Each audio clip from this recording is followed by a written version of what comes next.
नमस्कार, बहुत स्वागत है आप सभी का। स्पेशल रिपोर्ट देख रहे हैं आप, आपके साथ मैं पल्लवी रविंद्र सिंह। 5 अगस्त को शेख हसीना के खिलाफ की गई इंटरनेशनल साजिश पर भी शेख हसीना के बेटे ने एक बड़ा खुलासा किया। इस रिपोर्ट में आप देखिए शेख हसीना के सबसे खतरनाक 45 मिनट।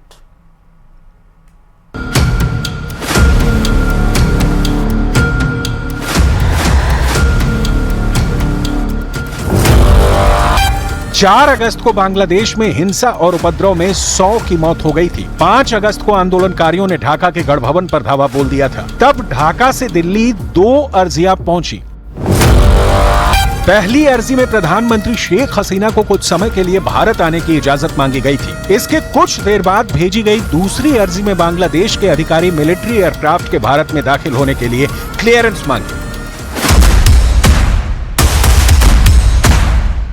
5 अगस्त की सुबह शुरू हुआ ये हाई वोल्टेज ड्रामा दोपहर से पहले खूनी होने लगा। 4 लाख की उग्र भीड़ ढाका की सड़कों पर थी। बांग्लादेश के पीएम आवास की तरफ तेजी से बढ़ती भीड़ आउट ऑफ कंट्रोल होती जा रही थी। न्यूयॉर्क टाइम्स की रिपोर्ट के मुताबिक तब बांग्लादेश के तीनों सेनाओं के प्रमुख और पुलिस के मुखिया ने शेख हसीना के आवास पर दस्तक दी।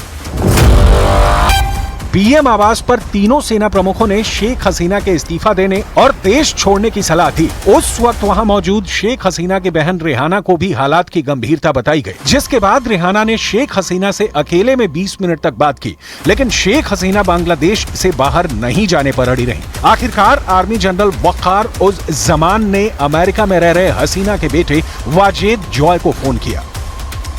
यहाँ कोई पुलिस नहीं है, यहाँ कोई सुप्रीम कोर्ट नहीं है, कुछ भी नहीं है। तो इस वक्त हमारी माँ वो बांग्लादेश उनकी बांग्लादेश छोड़ना का कोई इंटेंशन नहीं था।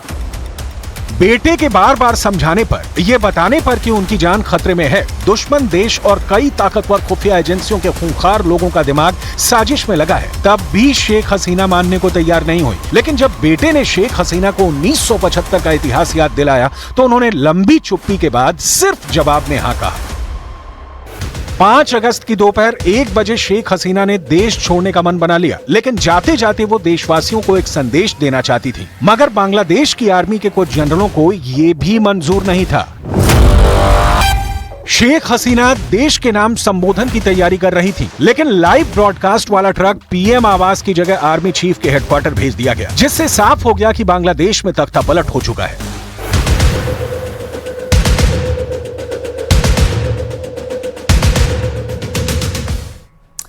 कहा जा रहा है कि शेख हसीना को सुरक्षित भारत पहुंचाने की कोशिश भी बेहद आनन फानन में की गई। अगर इस दौरान जरा सी भी देर होती तो कोई अनहोनी भी हो सकती थी।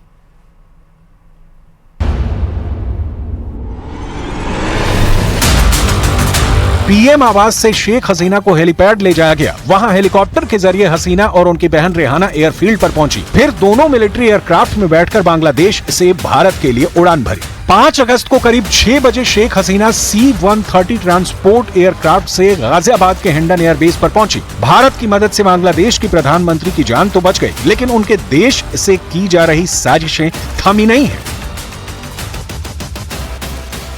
मोदी सरकार हमारे माँ की जान बचा दी है, इसके लिए उनके प्रति हमारी शुक्रिया है। लेकिन Awami League, without Awami League Bangladesh, India eastern side में बांग्लादेश कोई सिक्योरिटी नहीं रहेगा। बांग्लादेश में जारी उथल पुथल के बीच भारत में घुसपैठ की कोशिशें जारी हैं। बॉर्डर पर बुधवार को 500 बांग्लादेशियों को बीएसएफ ने घुसपैठ से रोका। बांग्लादेश में शेख हसीना की पार्टी अवामी लीग से जुड़े लोग खौफ में हैं। ज्यादातर भारत में घुसपैठ कर अपनी सलामती की गारंटी चाहते हैं। भारत में शरण की आस में किशनगंज बॉर्डर पर आए सैकड़ों बांग्लादेशियों को वापस लौटाया गया। बांग्लादेश सरहद पर सीमा सुरक्षा बल सतर्क है। वहीं बांग्लादेश में अवामी लीग के नेताओं ने शेख हसीना की दमदार वापसी का भी ऐलान किया है। अवामी लीग के कार्यकर्ताओं ने बांग्लादेश के संस्थापक शेख मुजीबुर रहमान के मकबरे के सामने एकजुट होकर शेख हसीना को वापस लाने की कसम खाई है। अवामी लीग और उसके सहयोगी दलों ने हसीना के वतन वापसी तक आंदोलन करने का ऐलान भी किया है। इस बीच शेख हसीना के बेटे सजीब वाजेद ने एक वीडियो रिलीज कर बड़ा ऐलान किया है। वीडियो संदेश में सजीब वाजेद ने कहा है कि मैंने कहा था कि हमारा परिवार राजनीति में वापसी नहीं करेगा, लेकिन हमारे नेताओं और कार्यकर्ताओं को सताया जा रहा है, तो हम चुप नहीं बैठ सकते। सजीब ने दावा किया है कि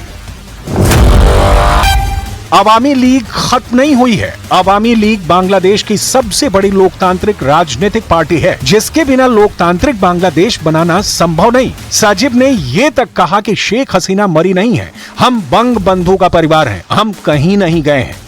उधर बांग्लादेश में अंतरिम सरकार बनाने पर कई संवैधानिक सवाल खड़े हो गए हैं।